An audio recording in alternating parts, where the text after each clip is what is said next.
from the Department of Anesthesiology, talking to us about clinical decision support in the context of clinical research, and in particular, relating to machine learning, which I know everybody wants to understand better.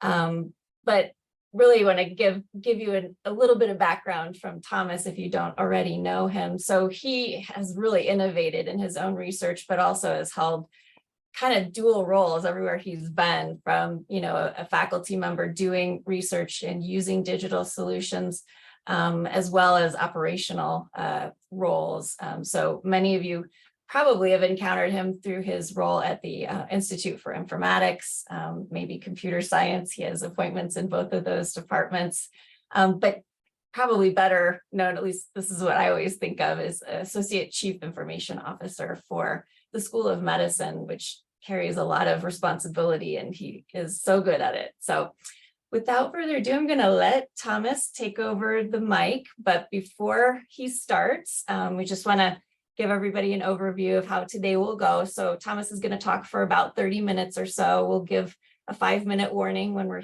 reaching the 9:35 mark. And then we'll go with questions at the end. And if nobody has questions, then I have some questions that I have prepared. But I have a feeling you guys are going to have questions. So go ahead, Thomas. Thank you, Ginger. Can everybody see my screen in the right format now? Okay. All right. Thank you, Ginger, for that introduction. I'm Thomas Kannampallil. Like Ginger said, I'm an associate professor of anesthesiology and computer science. I'm neither an anesthesiologist or a computer scientist. So that makes me in this awkward spot of what am I? So my background is in clinical informatics. I'm a social scientist at heart, sort of gotten into data science and machine learning by accident, so to speak. And today I don't go into the details of some of those machine learning and applications, but I'll just stay at a very high level. What I'm going to talk today mostly is about 3 different clinical trials, which all started at the beginning of the pandemic or slightly before, and where we had to adapt different things, combine different platforms in order to just make them run in a completely digital format. So I'm going to probably not go into details of most of these trials, but I'm happy to answer questions. And my hope is some of the things that we've developed can be adapted to other people running trials across the campus. And hopefully we can have a much more robust discussion of what are sort of the platforms as an institution we need to think about and build as we go through this process of streamlining, not just trials, but just digital interventions in the space. I also want to say I'm not a trained clinical trialist. I just happened to walk into an environment and set of collaborators who were very good at clinical trials. So I brought in a different sort of construct to this. And now over the past 5 years of being here at WashU, I do consider myself as a small trialist. So that's sort of the evolution of my research. So some financial disclosures, none of which had effect to this work. I'm going to talk about probably 2 of these grants, the NIA and a little bit of the NLM, which are both trials with clinical decision support involved. How did we get here with respect to clinical trials is with respect to remote trials and developing interventions that are much more robustly delivered. This article was published in JAMA in I want to say April 1st of 2020, right as we were getting into the unknown of the pandemic. And several of the recommendations here was that we need to adapt ways in which the trials need to be designed, and probably data need to be collected, things about safety, things about translating interventions and delivering the interventions in ways that patients can be reached and the trials can be continued. I mean, essentially, it was about the integrity of the trials. And what changed during that point was ways in which you can manage the trials, monitor patients longitudinally as opposed to having them come in to do things. So what happened as a result of that was almost every trial devised its own strategies to make the trials continue, and this varied across the board. And what you see in 2023, 3.5 years down the line from this article, is that we now have a plethora of ways in which our independent individual groups run these trials. There's lack of standardized platforms, and how we think about translating some of these trials into remote mechanisms. So what I'm going to talk today is my own learning experience, lessons learned from 3 trials, most of which, or almost all of which, included the use of large-scale technology and adaptation from there. So the 3 trials I'm going to talk to, one is they're very different in its own respects. First one is about a pilot trial which was delivering a voice-based using Alexa's interface to deliver voice-based therapy called problem-solving therapy for those with depression and anxiety. It was a pilot trial with 60 participants, fully remote, no touch. The second one was is just started about 2 months ago, and the lessons learned from adapting that first trial were incorporated, and mostly it's a weight loss trial with smart trial for weight loss, and we integrated wearables and weight scales and EMAs and all sorts of surveys into this process. And the last one is a trial that was again a pilot trial. Well, it's hard to call it a pilot trial because it had 27,000 participants, but it was a remote trial of the anesthesia control tower, which is just published. So that's very different. That has an infrastructure and delivery mechanism that's different from the regular trials. So I'll also talk about a little bit about the challenges of this and directions for future work, and more from a broader institutional perspective in my role as the associate CRIO, where I had the Epic the role of working with Epic to build the governance structure. So some of those things about how the $1 billion rocket ship Epic can be used in these sort of mechanisms, and what we need to think about those. So from a very broad perspective. So the first one was called the SPEAK trial. It was a pilot RCT of a voice-based virtual coach for depression, for the effect on depression and anxiety symptoms. All of you have heard about one form of other of chatbots that have been designed. You've heard about Calm and the thousands of applications, apps that can be delivered on the phone. The challenge with these chatbots is that the effectiveness, there's lack of high quality studies, and the effectiveness of these in sustaining long-term depression and anxiety symptoms have been limited. So what we thought about, this was 2018, is that there was a lot of hype about voice-based devices, and what we thought about, hey, maybe we can translate a known therapy or a successful therapy into one of these devices. But when we looked at the literature, what we found was that there was literally nothing in there which was using these devices in order to deliver therapy, but most of which were focused on can Siri or Alexa respond to certain questions about healthcare, essentially. So what we did in that period was develop this virtual voice-based coach, which was delivering problem-solving therapy on the Alexa platform. The reason for, and PSD is an evidence-based therapy in face-to-face sessions, which has shown promise and success with both depression and anxiety. The reason for choosing PSD was that PSD is a patient or participant-driven therapy where the coach acts as a guide going through a 7-step process. And what the advantage of using Alexa and the infrastructure around artificial intelligence into these devices was that the role of Lumen, the device, was to guide the person, and you could control these conversations in ways. I'm not going to go into the details of how we built it. It took forever. It was extremely complicated. These devices these mechanisms don't come out of the box effective to work.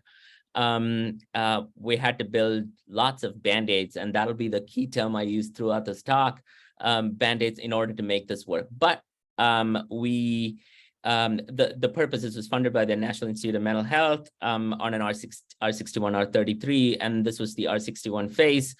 And the goal of this was to conduct a pilot RCT and to see, assess the magnitude of the treatment effects on both depression and anxiety. And there was also a priori neural targets of emotional regulation and cognitive control that we were measuring.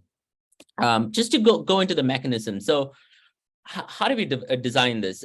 So initially, when the proposal was written, it was like, hey, we'll give everybody a $50 or $60 Alexa device, and they can take it home, and it would work. It just doesn't work. So when we started building it, we just realized that there's lots of issues. It gets interrupted, internet issues. People need to be in certain locations if there's alternate sounds in the background. Again, this was 2019. The devices have changed considerably. So what we conceptualize is the idea of a device as a therapist. You hand these participants with, for example, a tablet or an iPad. And all of the components that need to be controlled within the trial could be controlled within that infrastructure. So, for example, the Alexa app would be in there. There could be ways in which you could send, messages that for completing surveys, EMAs, patient reports. They could monitor their own progress. We also, because this was a completely remote trial, we had to build infrastructure around for them to schedule and reschedule. So that required an intricate song and dance and set of band-aids in order to connect the scheduling mechanism with where they could schedule with the Alexa device, Alexa app, and go through that. So in order to do that, we had to build these infrastructures around, essentially RedCap and some scripting tools that we used on top of RedCap in order to build this and connect it to the AWS infrastructure. So essentially, we had to manage conversations, which is the PSD part of this. Then we had to manage the context of those interactions, like, when they had to reschedule, or whether there was a long pause when the conversations happen. So these are things that you would typically, in a face-to-face conversation, you would expect that you're talking with your therapist and your phone rings, and then you can press pause, and it's sort of automatic because there's the other person's in the room, and you can devise it. As a device which doesn't know any context of what's happening in the room, except for when the patient's talking or the participants talking, we had to build these artificially. You could set things to, we build elaborate constructs in order to pause, resume, and things like that. And I will say, with the large language models, the underlying architecture has improved considerably, but it's still pretty arcane in terms of the available tools. We also had lots of backend to build with RedCap and other tools for scheduling, maintaining status.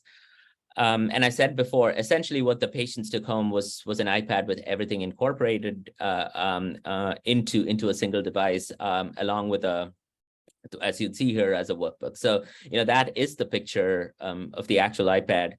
And the apps that were on the device, and the fundamental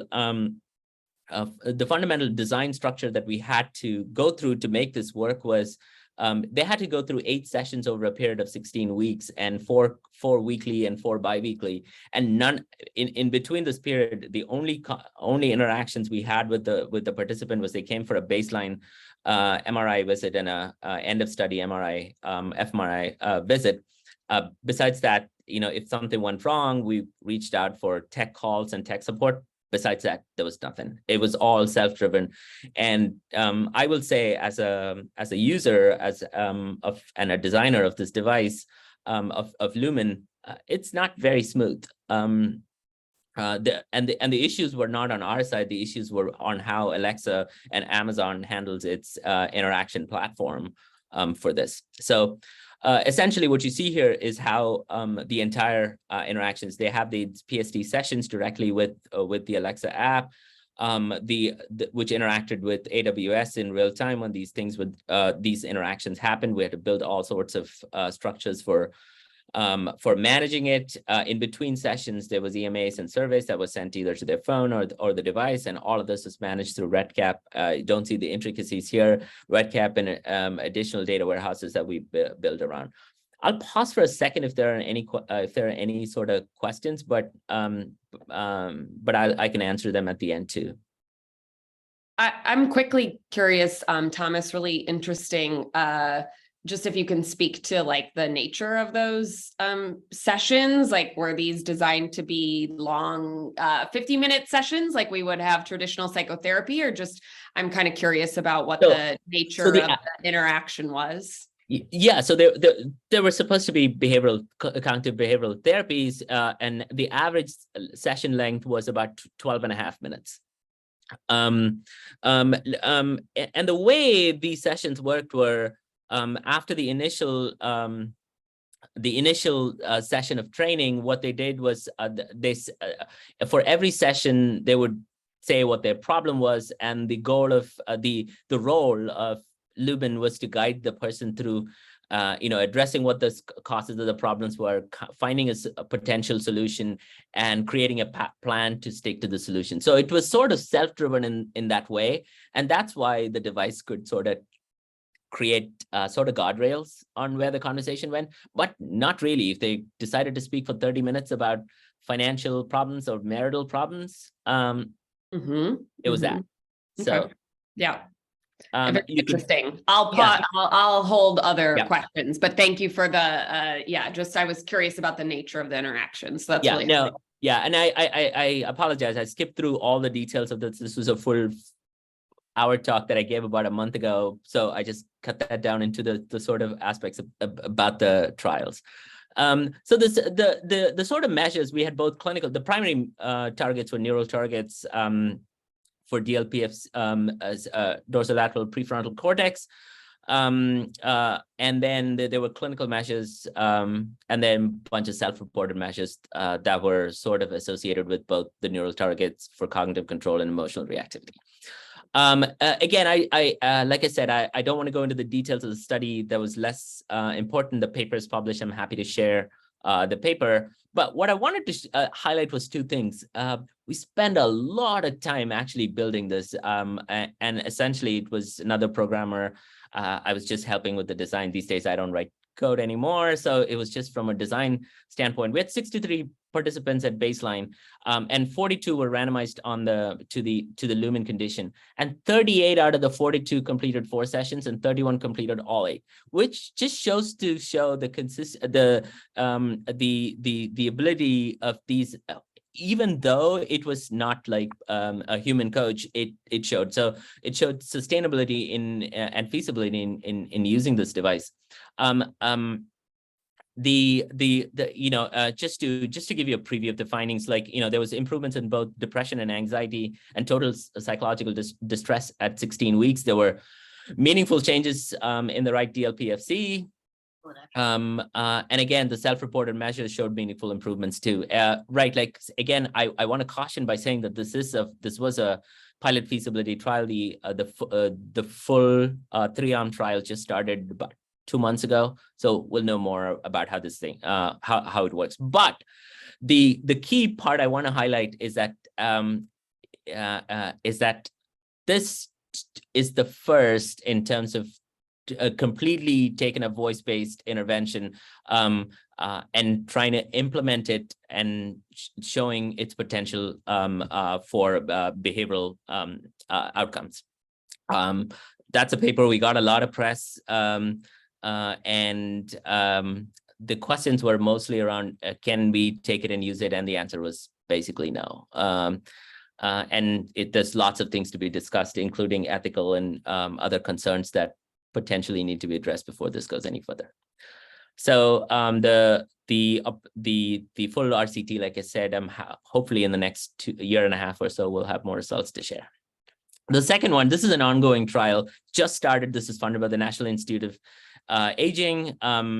It's a three-site study, WashU, UIC, and University of Pittsburgh.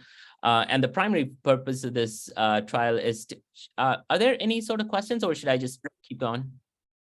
I was just going to comment, it looked like on your first bullet on your demographic slide that you were able to attract a nice group of a nice population of people that are typically harder to get in in-person trials. And to me, that's a really important feature of this. Yeah, can I also add one other thing that I did not say? So the benefit of this intervention was greater for lower income minorities. I know this is a pilot trial, was greater for lower income minorities and those with lower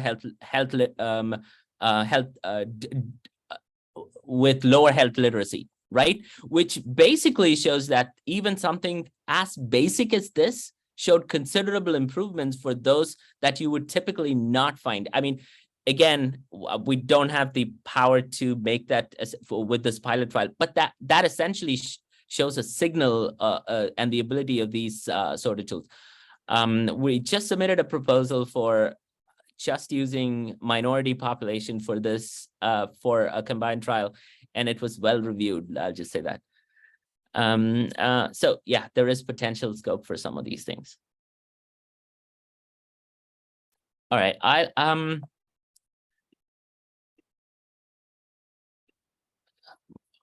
So this trial, the purpose of this was to use the this is also a completely remote trial, is the impact of augmented diabetes prevention program, the group lifestyle balance program, along with augmented therapy using PST for those with for weight loss.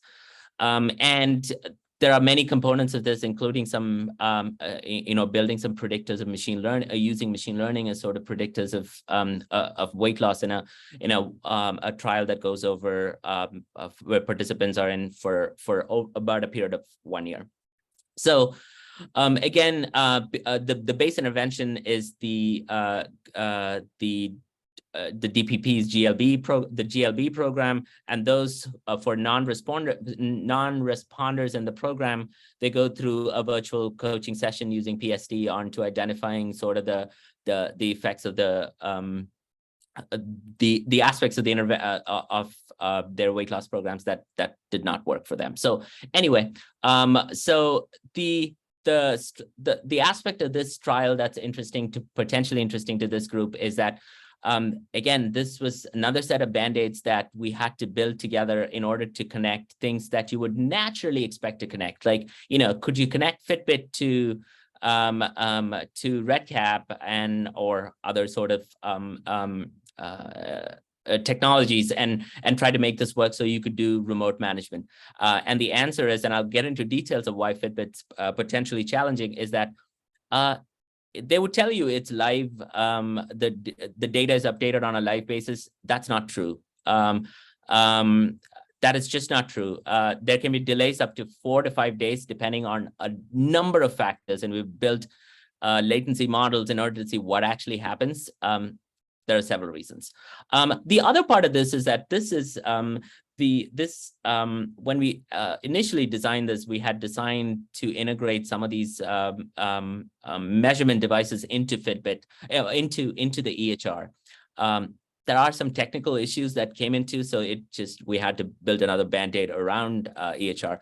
But all of the messaging, all of the direct contact is through Epic. So we're using MyChart as a mechanism to do that. And I'll just jump straight into the device integration architecture, which might be of interest more than anything else. So essentially, we use the same mechanisms that we learned from the first trial in terms of remote trials. Essentially, the devices were different. So every person gets a device, gets a tablet with devices, and these two devices, it's a Fitbit Area, the weight scale, and the Fitbit Inspire, the wearable device, and they had a bunch of things attached to the messages were all through MyChart, like when these GLB videos over 12-week periods, and the digital messages were sent through MyChart. And I can talk about the regulatory issues that I had to go through in order to consider this as a treatment trial as opposed to a behavioral trial. We can talk about a lot of those things. Fitbit, this is where they were syncing their devices during a measurement period and also for an extended period. So there was no direct contact. This is not self-reported weight. It's the weight that they what they do. And same thing with the sort of wearable devices that were attached to them. So looks a lot of lines across lots of things, but essentially this was sort of the digital integration that we needed to build in order to make this work. And I'll just quickly go through two sort of pieces and then I'll stop. One is sort of the patient identification and recruitment schedule. We used Epic at all three sites at Epic. And then this is the easy part, create a research record when people were there. And once the research record are there, we built research reports when these messages was supposed to be sent, like the GLB videos and the motivational messages through MyChart. Everything else was centered through a bunch of scripts that ran on top of RedCap, things like surveys that were automatically generated. We had a separate API that connected to Fitbit that stored in a data mart, but also sent daily summaries to RedCap so you could see who was actually compliant versus not.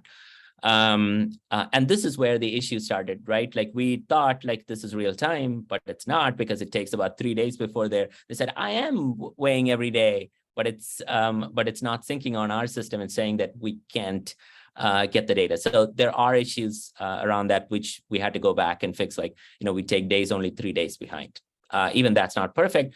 If your weight scales, if your internet connections are slow, they sort of queue this. There's all sorts of issues around that. And the sort of third workflow is the telecoaching, for the PSD, which we there's a coach which is at Pittsburgh.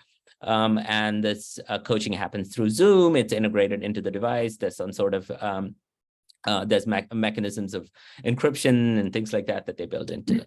So again, this seems very clean and neat. It's not. There's a lot of band-aids all around here. So where we are right now, we started recruitment in 2023. This is a large trial, 1,029 participants with 350 here locally, 28 as of now. I'll pause for 1 second before I jump into the last part, which is okay. The last one, maybe some folks have heard our department chair, Michael Avedon, talk. This is work that Michael started with, and I got involved with this probably about two to 3 years ago. The Anesthesia Control Tower is a telemedicine program for intraoperative decision support. So essentially, the idea is that postoperative complications are one of the are significantly high, and a lot of those issues can potentially be solved by some sort of decision support, because the attending and the anesthesiologist in the room is overburdened with the number of things that are going on in the room. So as an example, there's 4 million postoperative deaths, third highest in terms of in terms of total global deaths. If you really look at it, it's like 8,000 plane crashes a year.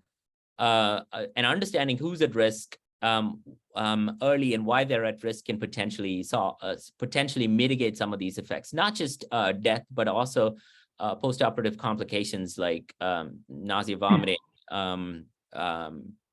pneumonia, AKI. So the idea, Dr. Avedon's idea was to set up a real-time mechanism in which some of these patient factors could be reduced through what's called an anesthesiology control tower, which remotely monitors the risk factors in real time from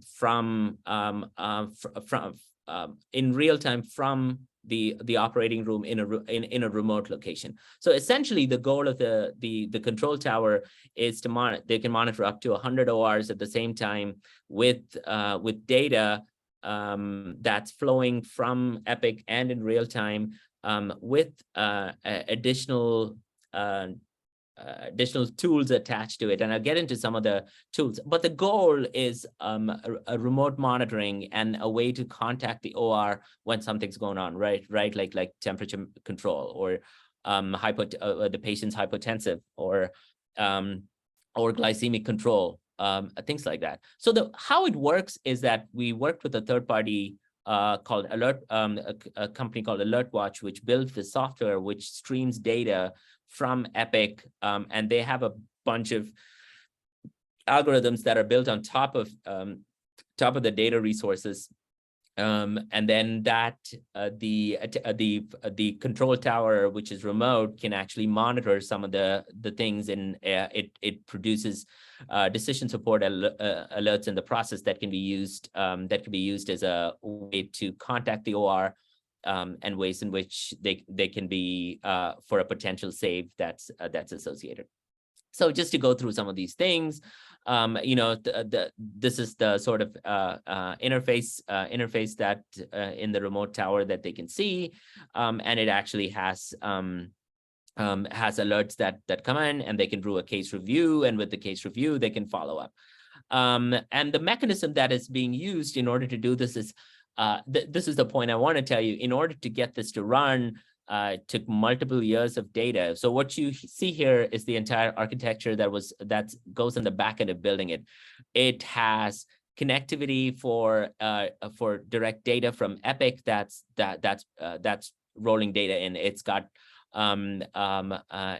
real-time data from the ORs. It's got from the OBIX devices. It's got smart links, all of which are attached and transformed into an AlertWatch extract database, which is then converted again into an application database.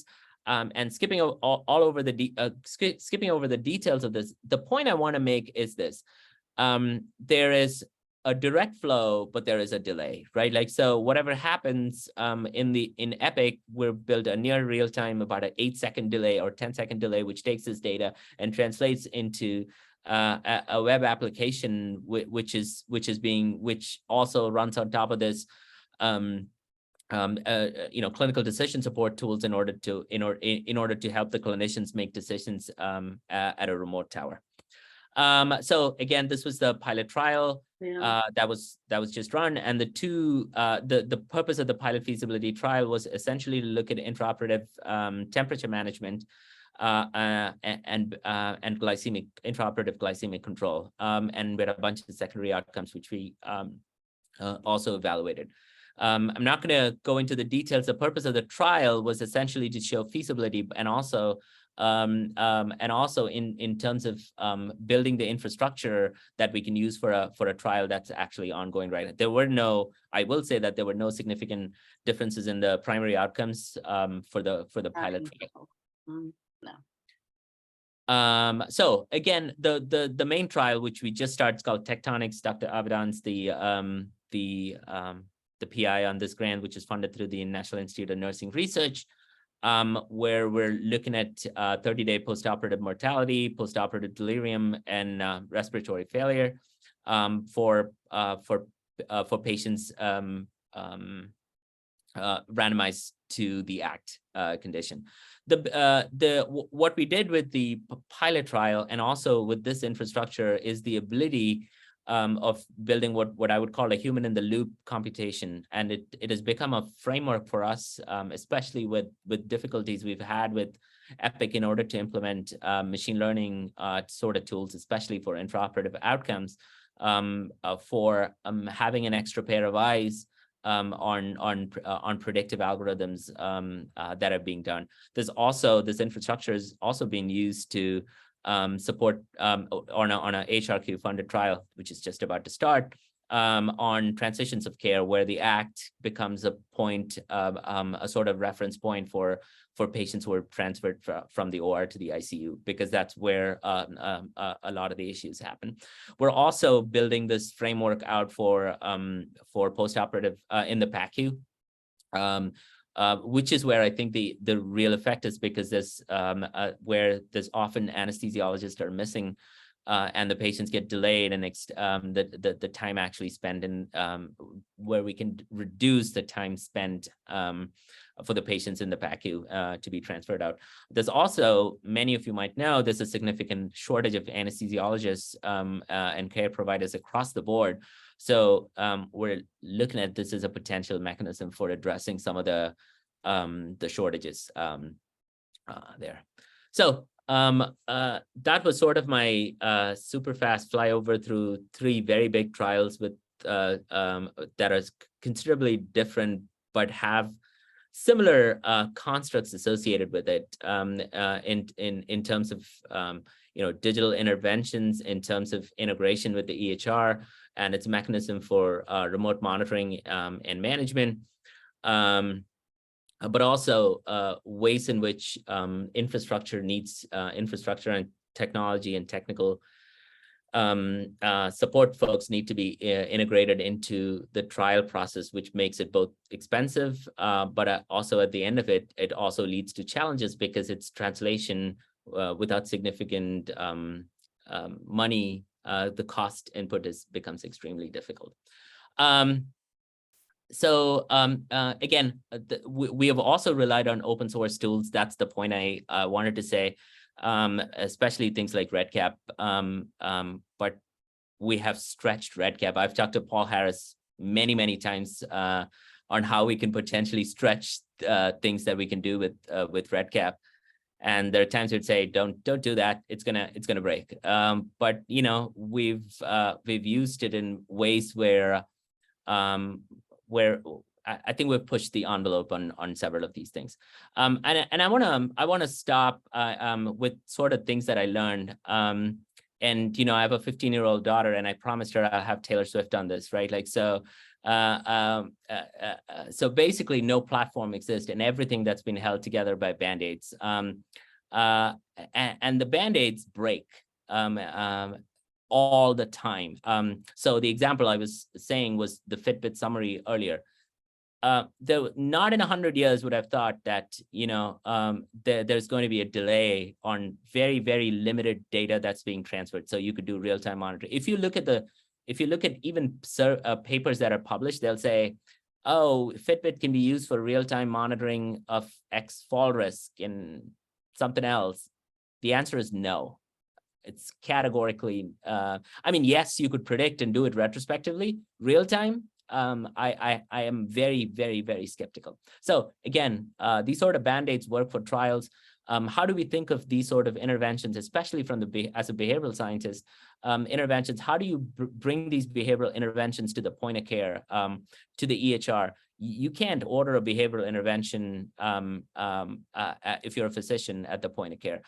What sort of tools and technologies do we need to build into the EHR, our billion-dollar rocket ship, in order to translate some of these to the point of care, and ways in which we can do that?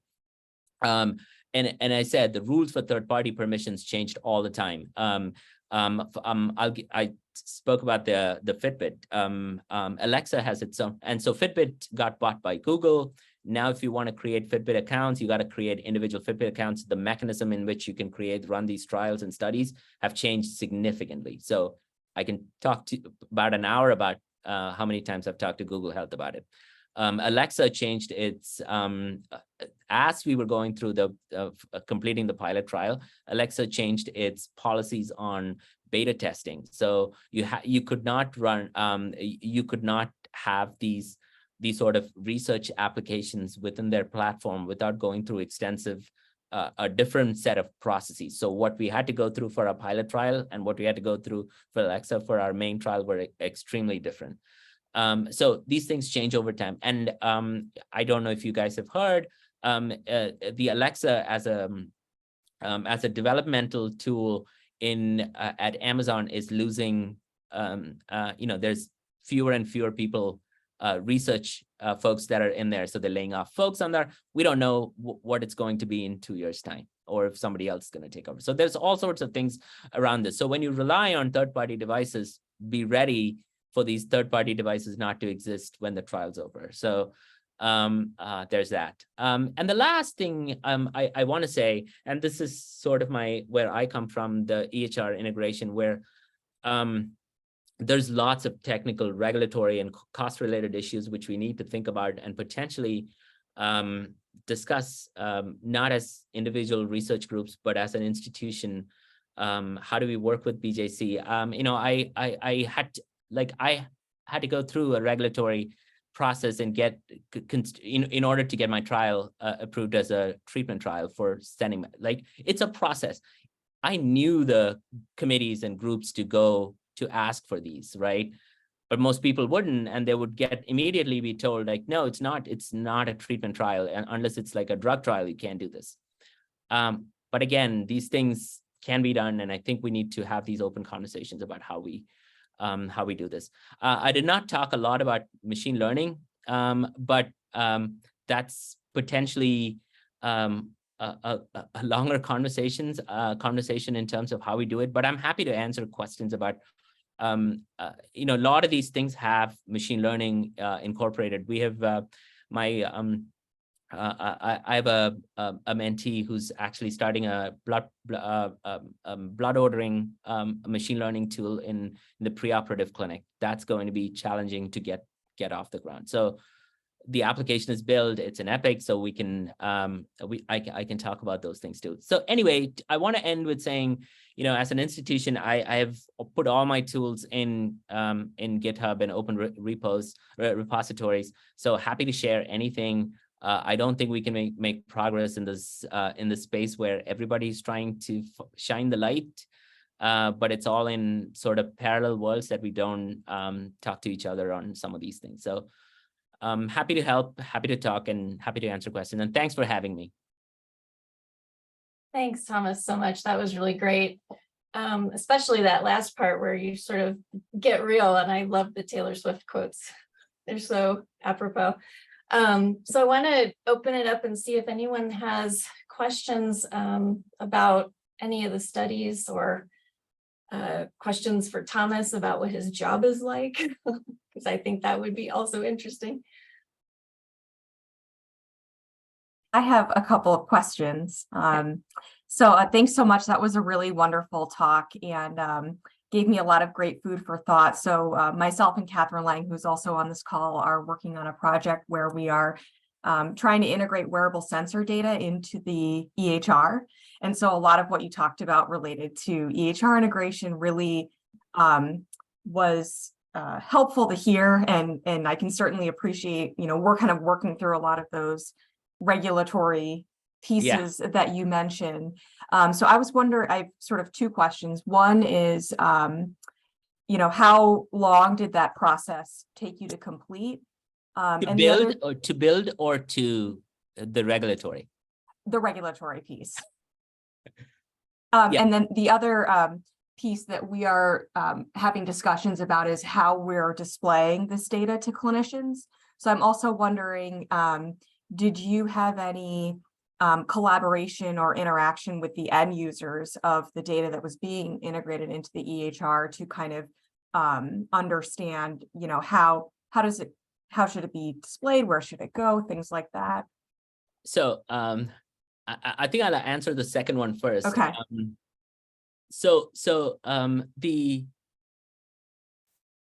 The general construct that's been used with respect to wearable data is that it's big data, but it's not.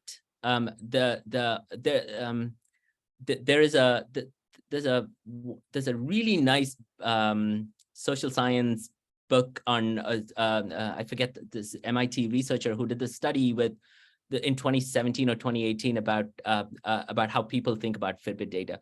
It's what you would call small big data, meaning that it is, even though it's at this large scale, it's for the individual, right? So the importance of that data is still at the individual level, meaning that if I take my watch and take it to my physician and say, hey, doc, can you look at my steps taken, or whatever the measure you want. The problem for the physician is that it's not that there isn't data, it's not that it's structured in a way that you can that can be translated into any sort of pragmatic sort of decisions. So at a high level, did you take 10,000 steps a day, whatever that metric may be? Did you so there can be certain measures. The problem is that translating from this day level data to summary is very hard. And the second part of this is that physicians are not paid to look at this data, right? Like, so the overhead that's associated with attaching device level data to a 15-minute visit is still I don't think the link has been made, right? So there are those part of things. Now let me get to the technical side of this, and before I get to the regulatory, the technical side of this is that I have connected my Fitbit, not my Fitbit, my Apple Watch to Epic, right? All I need to do is I have to open up certain resources and then attach it to a non-clinical flow sheet. All you need to do is to set up certain tabs, and you can connect it. The problem with that is that the updates are not regular. What you do with the data is it's not clear. Mm-hmm. It's set up through MyChart. It's not the non-clinical flow sheet is set up through MyChart because it's on the patient record. You can't apply rules on top of that in order to summarize. There is issues about who can see, because the primary owner of the device has to set the rules on who can see the device.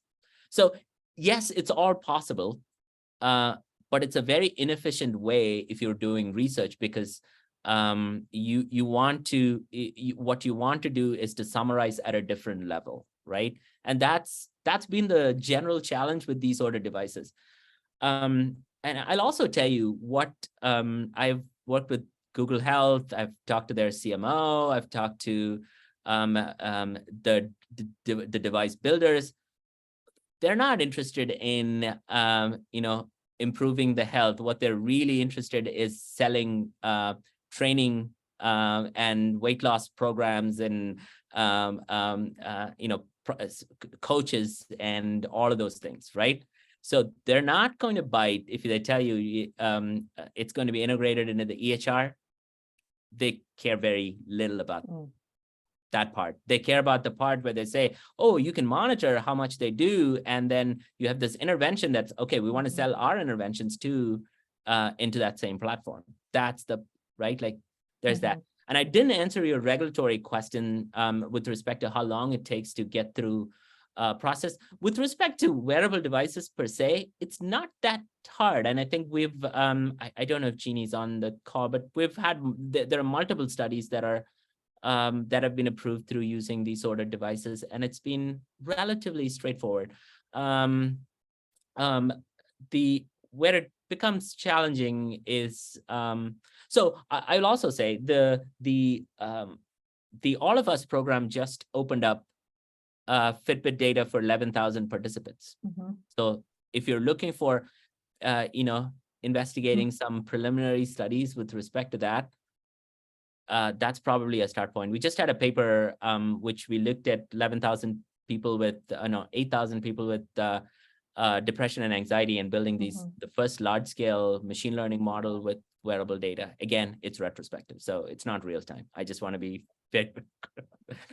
Thank you. I'm going to try to sneak in one more really fast one, but it seems like there's the infrastructure around like the remote monitoring. I saw like SQL, and then you have RedCap, and it seems like you have data coming from different places, and different algorithms being developed to process this data. So is your role to who is overseeing all of these different players? Is your role, that your role, or sort of how do all of these different moving parts kind of come together, if that makes sense? Yeah, no, yeah, absolutely. None of this is in my institutional role, which I'm actually stepping away from at this point. This is all my own research. So so again, I think I used my previous experience to build my it would be the answer. But again, like I said, I'm happy to help folks or share things that we've built to use. Again, it also is it not cheap. And that's the other part of this. And the NIH or the NIA and these institutions don't recognize the expense that's needed to even run a pilot study of this sort to get this off the ground, right? And I think this is where the CTSA, the ICTS, has probably a role to play in terms of to understanding that these are not. I mean, remote trials sound sexy, but they're not cheap to run. Thank you. I will be emailing you. I was just going to say, this would be a great opportunity to pull Thomas in and ask him some more questions. Thomas has been incredibly helpful to me and to our lab and just thinking through these things. So thank you so much for those great questions, Allison and Thomas, for your as always, like really broad knowledge base. And it kind of gets me to like one question, unless we have other questions. Does anybody else in the queue? No, me. Okay. So I'm kind of curious, it seems that people are more successful if they have a computer science background or can sort of understand these things. And it gets a little bit at the whole change your mind thing too. We've learned definitely the hard way that when you don't know what you're talking about, you can get yourself into, agreements and situations where you don't end up with what it is that you need. What do you think are the skill sets that young investigators, early career folks should be trying to gain, like in their K awards, to be successful in this area? Yeah, I don't have a good answer for that. Like, I as I said at the beginning of that, I'm not a computer scientist. I have an appointment in CS for, it has been advantageous to me for a number of reasons. Like, I know who to ask for questions. I can find students and collaborators. I still think the I2 has the technical personnel in order to pull any of these things off. The challenge is that in order to reach that point of having that conversation, you need somebody in the room to say, this is what you need, right? That's always been the challenge that I've seen with junior investigators trying to do something and then understand that this is too expensive. It needs too much work. And then, and to understand that it is Band-Aids. I do think that those are sort of the challenges there. I really don't have a good answer, right? Like, so I'm willing to, I'm open to like anybody doing the K award, happy to discuss like, what's possible and what's not possible. But as an institution, I think from an EHR standpoint, we still don't have a good way of using the EHR in the most effective way. I'll just give the simplest thing.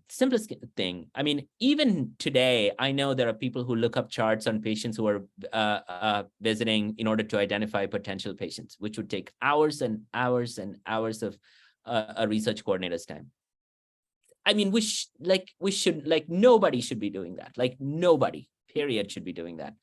Yeah. One, it's a question of educating on the open source tools. I know we're in an institution where PIs are not involved in some of these in process, but it's important for PIs to know that it would take 10 minutes to identify some of those patients with the tools that you currently have. You only need the second level of complexity of those tools when the queries become more complex and but sort of self-service, I do think there needs to be a culture that we need to build, especially with the newer, younger generation of investigators that are coming in. And so it's not like, I guess just to sort of reiterate, it's not necessarily having a skill. It's the human in the mix component, right? That Correct. you kind of It's referred not to. a skill. There has to be. Yeah. So linking and connecting to the right people, I think is, one place where mHRC tries to do some work, but I know you do a fair amount of that too.